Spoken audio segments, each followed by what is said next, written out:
In today's video, see what it's like inside an abandoned nuclear power plant, which also happened to be the set of an iconic movie from 1989. Also a symbol of economic decline gearing up for a better future, but first let's visit what are now the ruins of a war long over. Buddha in a tree. Ayutthaya is around 50 miles from Thailand's capital of Bangkok. The place makes for a popular day trip for those looking for a spot of culture beyond the usual sights and sounds of the country.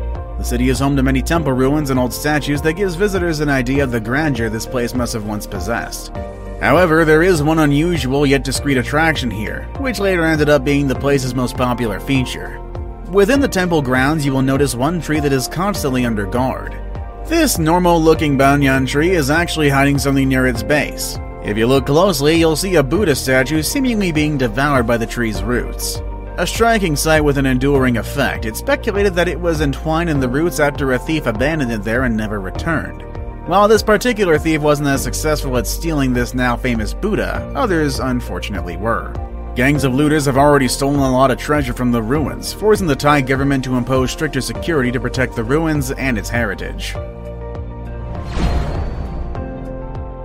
Thamestown. Yeah, I know what you're also thinking. Just how can an English town named after one of the world's most famous rivers go abandoned? Well, simple really. It's not in England. This quaint town is, of all places, in China. In fact, it's less than an hour away from Shanghai. Thamestown is one of several European-themed copycat towns built to give wealthy residents a chance to live in Europe without leaving the country. There's a Dutch-inspired Canal Line neighborhood, a Paris replica complete with a 300-foot Eiffel Tower, and even a small slice of Sweden. This includes spired churches and Nordic houses included. Inside Thamestown is a scale replica of Christ Church and even statues of William Shakespeare and Winston Churchill. And of course, those iconic red telephone boxes that are scattered all over. Seemed like a good idea on paper, but all these projects ultimately failed. In fact, barely anybody actually lives in all of these cities. People can still visit and walk on the cobbled streets though, quiet and abandoned as they are. Kerry Furnace. This oddly beautiful mass of rusted and twisted metal is just one part of the Kerry Furnaces, a long-abandoned steel furnace in Rankin, Pennsylvania. In their heyday, they produced up to 1,250 tons of steel a day until they finally closed in '78. Most of the 400-acre sprawling complex was actually razed to the ground in order to make way for planned developments that never actually materialized. However, the actual furnaces still stand are on an extremely rare example of pre-World War II iron-making technology. The furnaces were designated as a National Historic Landmark in 2006, and preservation efforts are underway. The furnaces are currently under the management of the non-profit Rivers of Steel Heritage Corporation, a group that showcases the artistry and innovation of southwestern Pennsylvania's industrial and cultural heritage. You want to visit the place? Rivers of Steel conducts guided tours of the furnaces from May through October. Krakow. Krakow was founded in the 8th century and sits on a cliff 400 meters off the ground.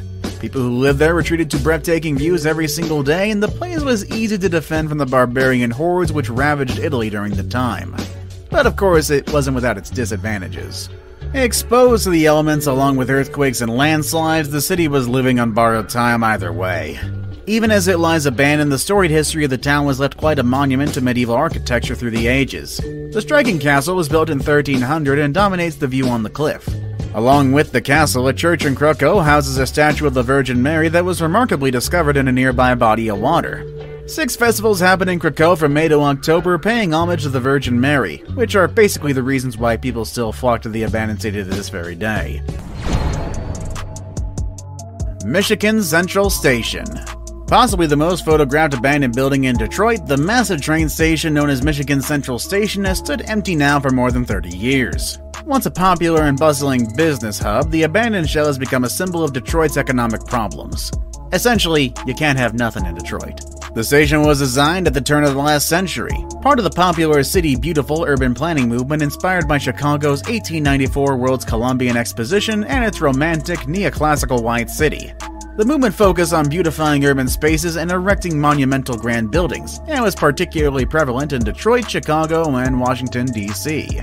For the first 20 years of its life, MCS was a source of civic pride and an elegant example of the growing city's potential. Hundreds of trains passed through the station each day at its peak before World War II. Beginning in the middle of the century, however, rail travel began to fall off. On January 5, 1988, the last train left the station and the building began its second life as a symbol of the decline of Detroit. This means it was open to passerby looting until 1995 when a fence was finally erected. And then, knowing Detroit, they probably stole the fence anyway. Today, however, the place is owned by the Ford Motor Company, who promised to develop the place into a facility focused on developing self-driving vehicles, which will promptly be stolen. See you guys next time!